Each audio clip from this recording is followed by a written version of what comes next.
Hello, everyone, and a very warm welcome to English Beyond Basics. I am Amy, and I am so happy you are here with us today. And I am Jesse. It is great to be here. To all of our new listeners, we want to say welcome. We know that when you are just starting to learn English, it can feel very big and overwhelming. It really can. If you have ever felt that way, please know that it is a completely normal feeling. Every single person learning a new language has felt that way, but we are here to help. Today, we are going to share an easy plan for beginners to learn English.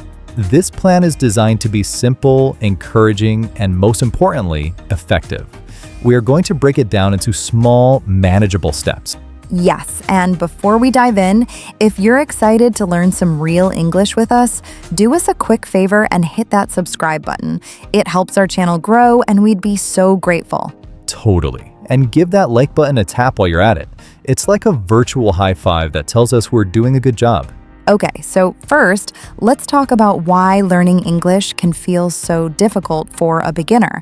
It is a new system of sounds, the vocabulary seems endless, and the grammar can feel very different from your native language. Exactly. It's like looking at a giant mountain and feeling like you have to climb the whole thing in one day. But you don't. The secret is to take it one small step at a time. And that is what our plan is all about. So let's get into it. Step 1 of our easy beginner plan is simply listening to podcasts. That's right, just like what you are doing right now. Listening is what we call input. It's how you get the language into your brain without any pressure to speak. You just listen and absorb the sounds and the rhythm of the language. It is so important. Find a podcast for beginners, like this one, where the speakers talk clearly and at a comfortable pace. It's a fantastic low-pressure way to start. Okay, that brings us to step 2, building a daily English habit. This one is so important. Consistency is much more powerful than intensity. It's far better to practice for 15 minutes every single day than for 2 hours only on Sunday.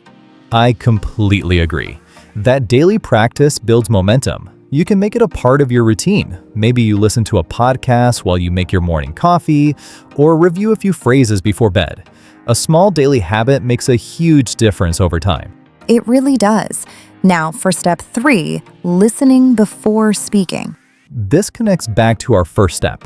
There's a natural order to learning a language. Think about a baby. A baby listens to its parents for many months, even years, before it starts to speak in full sentences. That's a perfect example. You need to fill your brain with the language first. Spend a lot of time listening to understand the sounds and the flow. Don't put pressure on yourself to speak perfectly from day one. Let the listening come first. I love that. It takes so much pressure off. And that leads right into step 4, learning common phrases. Yes, this is a game changer for beginners. Instead of trying to memorize long lists of individual vocabulary words, focus on learning whole, useful phrases. Exactly. For instance, instead of learning the separate words, what is your name, just learn the entire phrase, what is your name? It's a complete tool that you can use in a conversation immediately.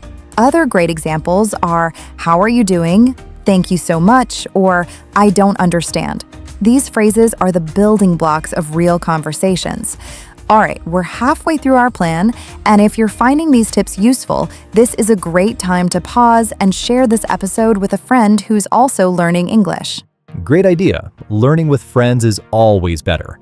Plus, you'll both be subscribed, so you can catch our next episode together. Win-win. Okay, back to our plan. We have arrived at step 5. Practicing speaking without fear. This can be the scariest part for many people, but there are ways to start that are very low pressure. The easiest way is to just speak to yourself. It might feel a little funny at first, but it is so effective. You can just describe what you are doing. I am walking to the kitchen. I am opening the refrigerator. Nobody is there to judge you, and you are practicing forming sentences. It builds muscle memory for your mouth and tongue, getting them used to making new sounds. This is a crucial step for building confidence before you speak with other people. Absolutely. And that brings us to step 6, improving pronunciation naturally. A great technique for this is called shadowing. Shadowing is simple but so powerful. All you do is listen to a short sentence from a native speaker, like from this podcast, and then you pause and repeat it exactly as you heard it. The key is to try to copy everything, not just the words, but the rhythm, the melody, and the emotion in the speaker's voice. Doing this regularly will make your pronunciation sound much more natural over time. It is an amazing technique.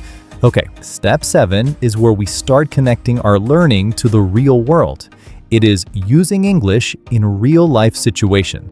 This does not have to be a big, scary thing. You can start very small. The goal is just to use the English you know for a real purpose. A perfect example is ordering a coffee. You can practice the phrase, "May I please have a large coffee?" and then actually go and use it. Even if you just say that one sentence, it's a huge victory. It really is. It proves to yourself that what you are learning is useful. Or you could write a short comment in English on a YouTube video. These small, real-world tasks build so much confidence. Okay, that brings us to our final step, number 8, staying motivated and consistent. Learning a language is a marathon, not a sprint. There will be days when you feel like you're not making any progress. That's normal. The key is to not give up. A great way to stay motivated is to track your small wins. Get a notebook, and each day write down one new thing you learned or one small success you had. Maybe you understood a new word in a podcast, or you used an English phrase correctly. I love that idea. After a few weeks, you can look back and see how much progress you've made. It's very important to be patient and kind to yourself on this journey. That is our 8-step plan. Now, really quickly, let's talk about 2 common beginner mistakes to avoid. The first mistake is trying to learn too much too fast. This leads to feeling overwhelmed and wanting to quit. The solution is to focus on one small thing at a time. Just one new phrase a day is great progress. The second mistake is being afraid of making mistakes. Please do not be afraid. Mistakes are not failures. They are proof that you are trying and learning. Every expert was once a beginner who made many mistakes. That's such an important mindset. We just want to end this section with a little encouragement. Remember that you are capable of this. Your brain is designed to learn languages. Celebrate every small step forward. Be proud of yourself for taking on this challenge. Progress is not always a straight line, but as long as you keep going, you're succeeding. Beautifully said, Jesse. Okay, let's do a very quick recap of our 8-step plan. Let's do it. Step 1, listening to podcasts. Step 2, building a daily English habit. Step 3, listening before speaking. Step 4, learning common phrases. Step 5, practicing speaking without fear. Step 6, improving pronunciation naturally. Step 7, using English in real-life situations. And Step 8, staying motivated and consistent. That is the plan. We truly hope this makes your English learning journey feel more manageable and exciting. And one last time, if you had fun with us today, please subscribe. Give this episode a like and share it with your friends. It's the best way to support the show, and it means the world to us. It really does. Thank you all so much for listening. I am Jesse. And I am Amy. Keep learning, be patient with yourself, and remember that you are doing a great job. We will talk to you next time. Bye for now.